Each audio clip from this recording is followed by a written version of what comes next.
시댁과 연 끊고 지내고 있습니다. 결혼 전부터 시어머니 성격이 보통이 아니란 건 이미 진작에 눈치채고 있기는 했는데 그래도 결혼한 지 1년 만에 이렇게 아예 등지고 살게 될 거라곤 생각해 본 적 없었습니다.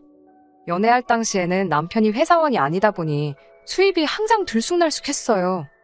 대학 졸업 후에 취직 대신 친하게 지내던 친구와 같이 사업을 시작했다고 하는데 수입이 들쑥날쑥하다고 해서 벌던 돈이 적은 건 아니었습니다. 매번 제 월급보다 훨씬 더 많은 돈을 벌고 있었어요.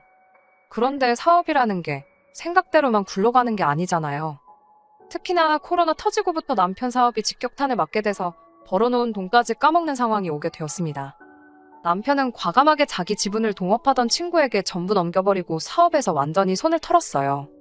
그리고는 여태껏 사업 키워온 경험 살려서 새로운 사업이 아니고 안정적인 회사에 들어가야겠다며 취직을 준비하기 시작했습니다. 저는 그런 남편의 모습에서 다른 것보다 결단력과 추진력이 대단한 사람이구나 생각했어요. 그래도 웬만한 직장인들 월 수입은 우습게 벌 정도로 잘 되는 사업이었는데 한번 처음으로 어려운 시기를 겪었다고 그걸 곧바로 놓아버릴 수 있나 싶었거든요. 제가 남편이었다면 아마 어떻게든 사업을 다시 살려보겠다고 고군분투했었을 거예요. 결혼 이야기가 막 오가기 시작한 시점에 남편이 백수가 된 거나 마찬가지니 솔직히 저대로 다시 일어서지 못하면 어쩌지 하는 걱정도 들었지만 저런 추진력이 있는 모습을 보니 뭘 해도 하겠다 싶어서 티는 내지 않았습니다. 모아놓은 저금도 많았고 사업 털고 나오면서 친구한테 지분을 넘기며 받은 돈도 있었기에 남편도 어느 정도 여유가 있어 보였어요. 결혼 허락을 받을 때도 친정 부모님이 당장 직장 없는 남편을 두고도 반대를 하지 않았습니다. 제가 그동안 좋은 이야기 많이 했던 덕이 컸던 것 같았습니다. 그런데 제가 시댁에 인사하러 갔을 때는 조금 놀랐어요. 남자친구였던 남편이 제 이야기를 했는지 안 했는지는 중요하지는 않지만 시어머니가 이미 첫 만남 때부터 나를 잔뜩 세우고 저를 기다리고 있었거든요. 그때 시어머니 성격이 보통이 아니란 건 한눈에 알 수 있었습니다. 특히나 시동생이고 시아버지고 시어머니 말에 꼼짝도 못하고 쩔쩔매는 모습을 봤을 때 이 집의 실세가 누군지는 굳이 가려내지 않아도 누군지 한눈에 알 수 있었습니다. 그나마 신우가 시어머니 말에 농담도 하고 깐족대면서 맞장구도 치고 그랬는데 그건 그냥 딸이다 보니 엄마랑 가까워 그러는 거지 신우도 결국엔 시어머니 고집을 꺾을 수 있을 것처럼 보이진 않았어요. 결혼 전에 예비며느리 싹을 아예 짓밟으실 계획이셨는지 심기가 불편한 걸 전혀 숨기지 않으셨어요. 결혼 자체를 반대하는 건 아니었는데 내내 기분이 영 안 좋아 보였습니다. 시어머니 심기가 얼마나 불편한지 측정하는 경보기가 있었다면 아마 그 시간 내내 하루 종일 울리고 있었을 것 같네요. 그래도 그때는 남편이 중간 역할을 어느 정도 해줬어요. 남편 또한 시어머니 말에 찍소리도 못하는 상황이었지만 그래도 계속 제 기분 살피면서 돌려 말하더라도 할 말은 다 해주더라고요. 자식 이기는 부모가 없다는데 시어머니한테는 통하지 않는 말인 것 같았습니다. 시어머니는 오히려 남편이 저를 두둔해주고 중간 역할 해주는 모습이 더더욱 마음에 안 들었나 봐요. 그리고 이 집에서 가장 목소리가 큰 건 당신이고 모든 게 당신 뜻대로 돌아간다는 사실을 저에게 알려주고 싶었나 봅니다. 남편이 잠깐 자리를 비운 틈을 타서 제 연락처를 물어보시더군요. 예비 시어머니가 예비 며느리랑 사적으로 연락하고 지내고 싶어 그러는 게 아닌 것쯤은 저도 알고 있었어요. 뭐든 간에 남편, 그러니까 자기 아들이 커버를 쳐주고 있으니 아들이 방패 역할을 해주기 전에 거치지 않고 직통으로 며느리 잡들이를 하고 싶어서 물어보신 것쯤은 알고 있었습니다. 그걸 모르고 있던 건 아니었지만 저도 시어머니가 저를 원하는 대로 쥐락펴락하게 둘 생각은 없었습니다. 그래도 제가 며느리고 손아랫 사람인데 시어머니 하자는 것마다 무조건 싫다고 거절하고 그러는 며느리가 되겠다는 뜻은 아니었어요. 그날 남편이 중간 역할 잘 해줬으니 앞으로도 쭉 무슨 일만 있으면 남편 뒤에 숨어서 알아서 해결하게 두는 방법도 있었겠지만 남편이 당시 취직 준비하는 것만 해도 스트레스가 이만저만이 아닐 텐데 벌써부터 시어머니와 저와의 갈등을 두고 너가 알아서 해결해라 하고 쓸데없는 스트레스 거리를 하나 더 던져주고 싶지 않았습니다. 그리고 한편으로는 남편이 중간 역할을 해줘서 상황을 종결시키는 게 아니고 제가 제 스스로 아닌 건 아니다. 맞는 건 맞다 하고 제 의견을 정확하고 똑부러지게 이야기한다면 시어머니도 저랑 기싸움을 해봐야 소용없다는 걸 느끼지 않겠나 하는 생각에 거리낌 없이 제 전화번호를 알려드렸습니다. 시어머니가 제 전화번호를 물어본 목적은 제가 생각하는 그 이유가 맞았고, 첫 인사드린 바로 다음 날부터 결혼에 관한 이야기나 일정에 관해서는 남편과 제가 이야기도 하기 전에 시어머니가 먼저 나서서 통보하듯 연락을 해왔네요. 완전히 억지만 부린 건 아니기에 중요한 게 있으면 남편과 조율해가며 나름 잘 준비를 하고 있던 상황이었습니다. 그러다 양가 상견례를 앞두고 있던 언젠가였어요. 저희 집이 제 위로 언니만 셋이 더 있는 대가족입니다. 저희 언니들은 이미 결혼을 다 해서 다들 잘 살고 있어요. 첫째 언니는 결혼 전에 차린 가게에서 직원으로 일하던 형부랑 결혼해서 지금은 둘이서 같이 가게를 운영하고 있어요. 둘째 언니는 지방에 있는 대기업 취직하면서 취직 이후 쭉 거기서 지내고 있고요. 저희 막내 언니는 미국 시민권자인 형부 따라 결혼하면서 아예 미국으로 건너가서 살고 있습니다. 온 가족이 다 떨어져 살다 보니 명절에도 전부 얼굴 보기가 힘들 정도예요. 그나마 첫째 언니가 같은 지역에 살아서 집만 두고 본다면 멀리 떨어져 사는 건 아닌데 장사가 워낙에 바쁘기도 하고, 언니네 가게가 또 명절이 대목이다 보니 사실 명절에 가장 보기 힘든 게 가장 가까이 살고 있는 큰언니입니다. 오히려 지방에 사는 둘째 언니를 더 자주 만나요. 해외에 살고 있는 막내 언니는 말할 것도 없지요. 그래도 영주권이 나오고부터는 이따금씩 치과 치료도 받고 한다고 휴가차 뜨문뜨문 한국에 왔었는데, 코로나 시작되고부터는 그마저도 힘들어져서 그때부터 여지껏 전화통화 말고는 막내 언니는 만난 적도 없어요. 갑자기 제 가족 이야기를 하는 게 다른 이유가 아니고, 시어머니가 저한테 상견례 때 온 가족들 다 나올 수 있게 준비하라고 난데없이 통보를 해왔거든요. 그것도 상견례 하기로 정해놓은 날짜를 딱 일주일 앞두고 말입니다. 시어머니가 말하는 온 가족이라는 건 저희 언니들은 물론이고 형부의 조카들까지 전부 다 포함해서예요. 상견례 때 다른 가족들이 참석할 수도 있지요. 저도 첫째 언니 결혼할 때 따라갔던 적이 있으니 그게 잘못된 거라고 말할 수는 없지만, 다른 것보다 무조건적으로 전원 참석을 시키라는 말이 참 어이가 없었습니다. 큰언니네는 형부랑 같이 바쁘고 가게문도 맘대로 닫을 수가 없으니 시간 빼기 힘들고, 타 지역에 살고 있는 둘째 언니 또한 장거리 이동해야 하기 때문에 힘든 상황이지요. 해외에 사는 막내 언니는 당장 제 결혼식에 올 수나 있을지도 모르는 상황이었으니 뭐 말할 것도 없지요. 거기에 형부들하고 조카들까지 다 나와야 한다는 게 무슨 억지인가 싶었습니다. 시어머니 말은 앞으로 한 식구가 될 사람들이니 한 사람 한 사람 미리 어떤 사람들인지 직접 만나보고 판단해야겠다는 게 이유였어요. 거절은 가당치도 않은 거고 무조건 참석시키라고 계속 억지만 부리시는 거예요. 결혼식 때 되면 다 만날 사람들이고, 솔직히 언니나 형부들이 제 시댁하고 얼굴 두고 지낼 일이 뭐가 있겠어요. 각자 결혼해서 잘 살고 있는 언니들인데 결혼식 때나 인사하면 되지 미리미리 얼굴 도장 찍을 일이 뭐가 있나요? 어떤 사람들인지 미리 만나보고 싶은 거야 이해하려면 이해할 수 있다지만, 안 나오는 사람 없이 강제적으로 다 참석시키라는 게 무슨 억지인가 싶었습니다. 무슨? 면접을 보는 것도 아니고 제 언니들의 형부들까지 직접 만나서 뭐 마음에 안 드는 부분이라도 있으면 결혼을 반대하시려 그러는 것도 아닐 텐데 말이에요. 그래서 더 길게 이야기할 것도 없이 그냥 딱 잘라서 안 된다고 했습니다.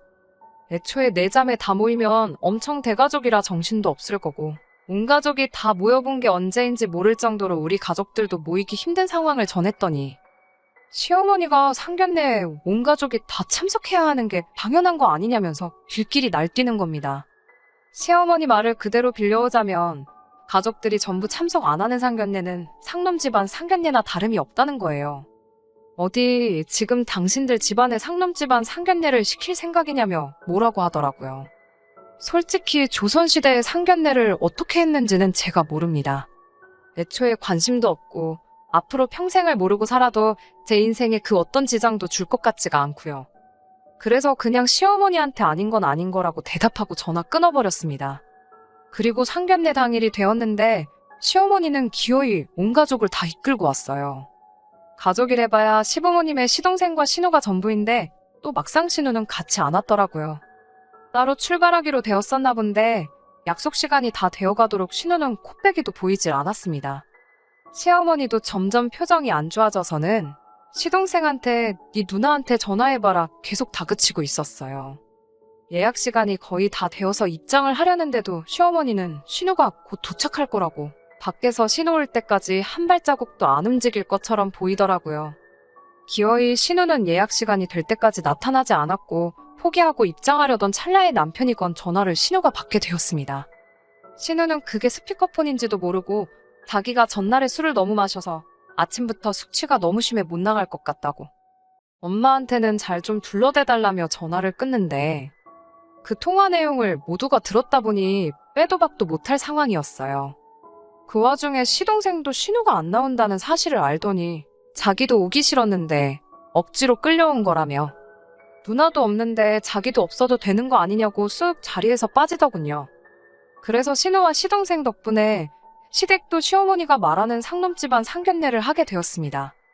아무도 뭐라고 하지 않았는데 시어머니가 혼자 찔리는 게 있었는지 사람 많아봐야 정신만 없지 않겠냐면서 아무렇지 않은 척을 하더라고요. 그 전날 술을 퍼마신 신우한테 다 고맙더라고요. 아무튼 상견례는 별 탈 없이 진행이 되었습니다. 결혼 준비도 착착 진행되고 있던 상황이었고요. 상견례 이후로 시어머니도 많이 잠잠해졌었기에 저도 제가 똑부러지게 행동한 게 도움이 되는구나 생각하고 있던 차였습니다. 그러다 결혼식 몇 주 앞두고 시어머니한테서 카톡을 하나 받게 되었습니다. 이런저런 음식들 이름을 계속 나열하더니 이 중에서 제가 할 수 있는 음식이 뭐냐고 묻더라고요.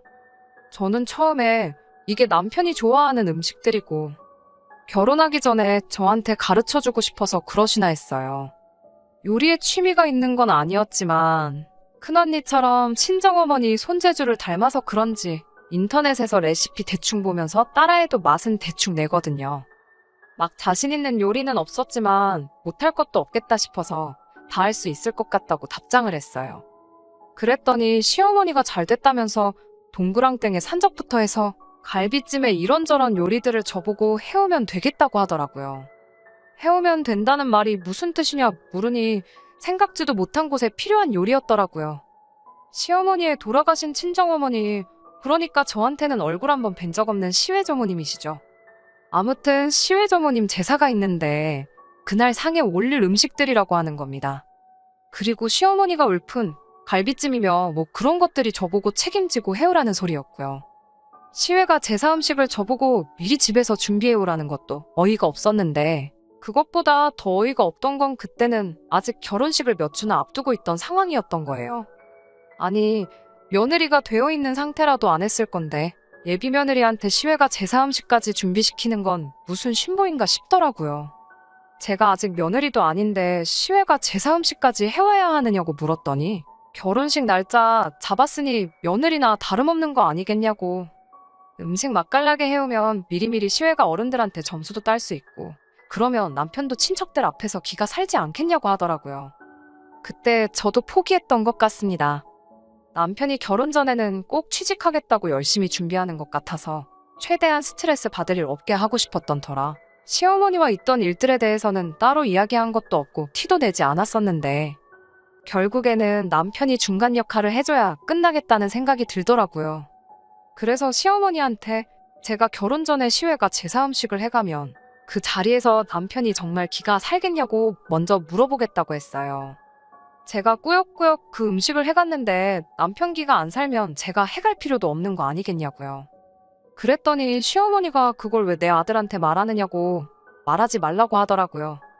안 그래도 직장 알아본다고 정신없는 애한테 그런 걸 물어보냐길래 어머님 말대로면 제가 남편 기 살려주는 일인데 좋아하지 않겠냐? 그럼 그만큼 의욕도 샘솟지 않겠냐고 했더니 시어머니 아무 말도 없다가 그냥 전화를 끊어버리시대요. 결혼 전에 많이 삐걱이긴 했지만 남편도 그동안 제가 시어머니와 있었던 일을 듣고는 저보고 고생이 많았다면서 자기가 취직만 일단 성공하면 같은 일로 두 번 다시 스트레스 받지 않게 중간 역할을 잘해주겠다고 약속을 해왔습니다. 저한테 미안해하던 남편 마음과는 반대로 시어머니는 사사건건 어떻게든 빠져나가는 제가 마음에 안 들었던 것 같습니다. 어떻게든 저를 한 방 먹여주고 싶어서 벼르고 있었던 것 같아요. 아무튼 그 사건 이후로는 큰 문제 없이 결혼식을 올리게 되었어요. 오히려 결혼식을 올리고 남편과 한 집에 살게 되니 시어머니가 저한테 연락하는 일이 없어지더군요. 남편이 결혼 초에도 직장을 구하던 와중이다 보니 아무래도 아들 눈치가 보이긴 보였던 것 같아요. 거기에 그림이 그렇잖아요. 남자인 자기 아들은 집에서 일단 놀고 있고 며느리인 제가 회사 나가서 일하고 돈을 벌어오는 상황이었다 보니 더욱 더 저한테 뭘 시키기가 그랬던 게 아닐까 싶었습니다. 그렇다고 아예 연락이 없던 건 아니고요. 이따금씩 전화해서는 너무 남편이 집에만 있다고 해서 집안일을 전부 남편한테 떠넘기지 말라고. 저러다 진짜 전업주부가 될 수도 있으니 집안일을 시키지 말라고 하는데 그런 거야 제가 시키지 않아도 남편이 알아서 했으니 따로 그것 때문에 남편과 다투거나 하는 일은 없었습니다. 그리고 그렇게 신혼 6개월 차를 넘기니 남편이 그간 노력해온 여정의 결실을 맺을 수 있었어요. 게다가 남편이 사업을 운영했던 기간까지 전부 다 경력으로 쳐줘서 여태껏 회사 생활을 했던 적이 한 번도 없는 남편이었는데도 높은 연봉의 관리직 자리로 취직을 하게 되었습니다. 다만 그건 그거대로 부작용이 있긴 했어요. 아무래도 밑에서부터 올라온 경력이 아니다 보니 팀원들한테 신뢰를 얻지 못한 상황이었던 것 같더라고요.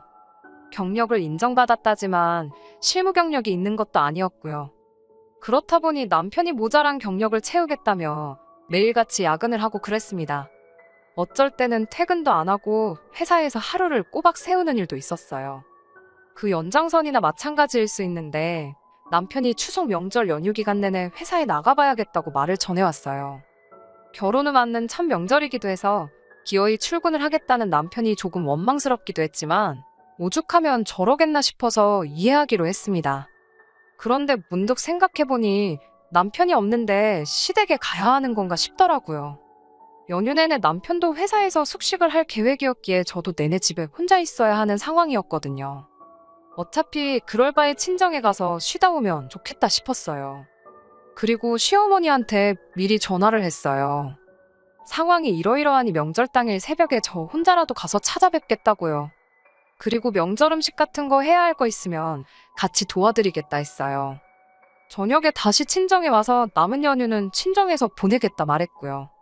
제 말 끝나기가 무섭게 시어머니가 저보고 남편이 명절에 뼈 빠져라 일하는데 마누라가 돼서는 친정 가서 놀고 먹을 생각밖에 없냐면서 제정신이냐며 뭐라 하는 거예요.